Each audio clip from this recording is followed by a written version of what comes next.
The commonly held view of businesses today is that they are all struggling to get by. From layoffs to decreasing numbers in production, all businesses are having a hard time. For instance, take a look at this empty street. Well, not exactly, because according to the September 18, 2009 issue of the Red and Black, a local printing shop, Belgian, has shown quite the opposite. The company has kept a steady pace despite the recession and notes various attributes that may be the reasons for its steady success. During an interview with Julie McLeod, the owner of Belgian, she explained that some of their qualities are their location, which faces a major street in Athens, Georgia, their reliability, and their devotion to their multitude of customers who are from the University of Georgia and neighboring counties. This is quite an accomplishment for Belgian, considering the stability of our current economy. So, if this is a true story, then why is there the misconception that all companies are failing? Apparently, some are not. To further investigate the issue and the accomplishment of this local company, I have researched the success of certain businesses compared to the success of others. I then ranked the most important factors and determined that there are certain components that each business possesses that determine whether or not they are successful in our current economy. Every business has a background from whence it came that has shaped it into what it is today. After analyzing To Beat Recession, Indy's launch Buy Local Push, written by Tozy, I discovered that one concept owners have used to attract more customers is endorsing a buy local philosophy to encourage spending within the community. In Tozy's article, he uses the example of Jeff Milton, who is a company founder, using a plan consisting of three effective steps encouraging the success of local businesses: educating, collaborating, and uniting.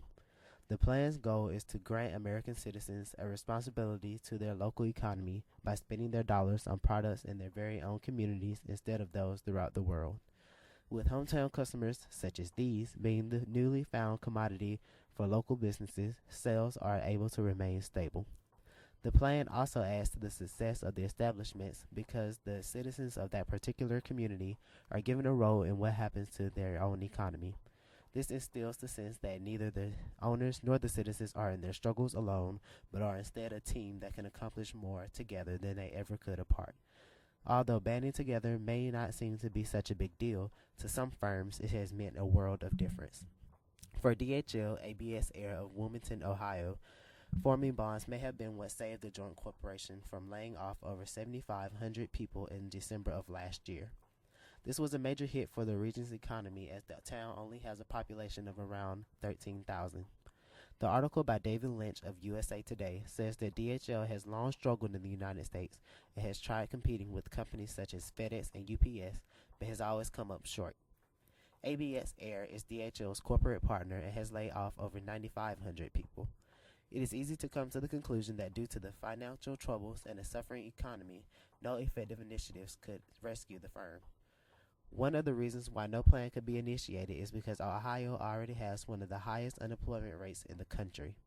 Although DHL had factories in other locations, even they had begun to lay off personnel and were of no assistance to their Wilmington branch.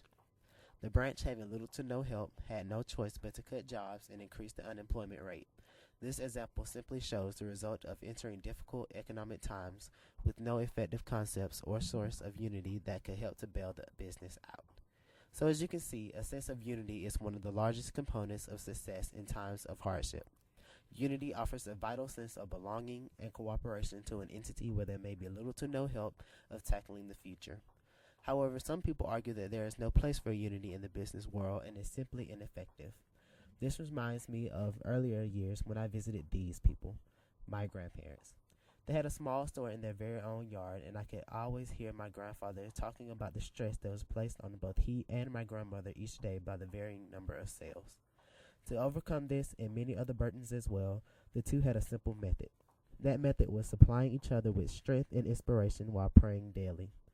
At a very young age, I was taught that life has its ups and downs and seems unfair at times. However, I was told to always realize that there is power in knowing, so when times are hard, just pull yourself together. Doing so will help you accomplish whatever obstacle you face.